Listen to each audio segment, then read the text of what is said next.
रामकृष्ण हरी. आज मी मळ्यात आली बरं का आमच्या. बघा आमच्या मळ्यामध्ये दाराच्या तोंडी कसे घाण झाले.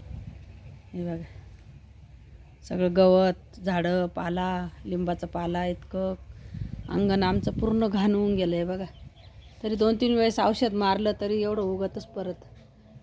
आता इकडचं एवढं गवत काढलं. आता ही इडलं काढायचं आहे तुळशीजवळ. इकडं पा किती पॅक झालं. आता हे गवत काढायचं आहे आणि झाडू मारून घ्यायचं आहे इथं आता. तर कसं आहे बघा, आपण घर सोडून दुसरीकडे गेल्यावर किती घराची दशा होऊन जाते सगळी. आणि घराची किंमत आहे ना, ज्याला नाही त्यालाच कळती. ज्याला स्वतःचं घर नाही ना राहायला, भाड्याच्या घरात राहते ना, तर त्यालाच ती किंमत कळती का स्वतःचं घर पाहिजे आपल्याला राहायला. बाकी ज्यांना आयतं भेटलेले राहते ना घरदारं, त्यांना काय घराची किंमत नाही राहतो. बघा आता 6 महिने होत आले आम्हाला इथून जाऊन. 2 वेळेस येऊन औषध मारलं. आता हे दाराच्या तोंड इतकं गबळ झालं आणि दरवाजा बंद राहतो, पण मग बाहेर अंगणात सगळी घाण तशीच राहून जाते.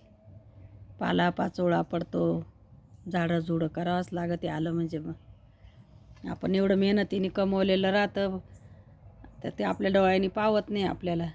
कसं कसं होतं तर कसं झालं इथं.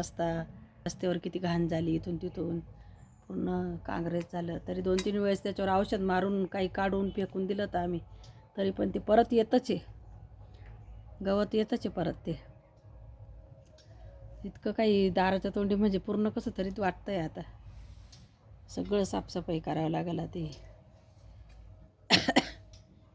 तर माणूस म्हणते ना, जिथं माणूस राहतं तिथंच घराची चांगली स्वच्छता राहते.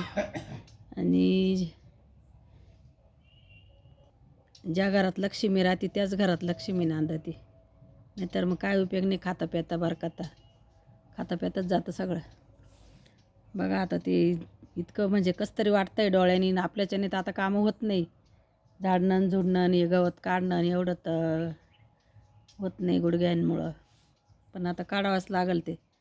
तसं ठेवता येणार नाही. दाराच्या तोंडी ते वस पडल्यासारखं वाटतं. कोणीच नाही बा या घराला वारीस असं वाटतं. त्याच्यामुळं आपल्याला ते दुखं पाकं बसल्या बसल्या होत नाही. ते झाडून काढावंच लागेल, गवत काढावंच लागेल. असं आहे आता हे. तर बघा कसं राहतं घराचं. आपण मेहनत केलेली राहते, आपल्याला पावत नाही.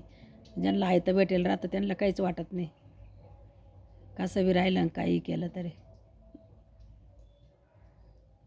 वावरात गहू टाकायचं आहे आता आम्हाला. गव्हाला पण वावर तयार करायचं. बांधाने ते गुलतुरे इतके मोठे मोठे झाले. ते गुलतुरे तोडायचे सारे कोपऱ्यानी. मजूर भेटत नाही त्याला बी, गुलतुरे तोडायला बी. शेती करणं लय अवघड झालं आता. शेती स्वतः केली तरच उपयोगी, नाही तर मजुराच्या भरोश्यावर काहीच खरं नाही. मजुरीतच जातं सगळं. आपल्याला खाली काहीच राहत नाही. आपल्याला करस तर इतका खर्च येतो. आपल्याला जेव्हा मार्केटला न्यायचं राहतं तेव्हा त्याचा भाव कमी होऊन जातो लगेच. आता बी भरण जर घ्यायला गेलो ना आपण, तर 20 किलोची गव्हाची पिशी मी तर म्हणते 2,500-3 हजार रुपयाला भेटेल आता. आणि आपण विकायला गेलो ना तर 2200 आणि 2300 रुपये आपले गहू जाते विकायला. तर असं राहतं. पण पहिले आपल्याला वतावंच लागतं. किती महाग राहू आपल्याला खर्च करावाच लागतो. तर आता गहू करायचा आहे, थोडासा हरभरा करायचा आहे. चाललं आहे आता वावरं तयार करायची अजून.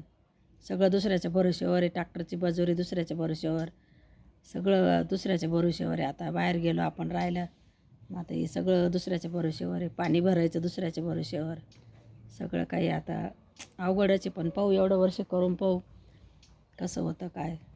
शेतीत लय कष्ट करावं लागत आहे.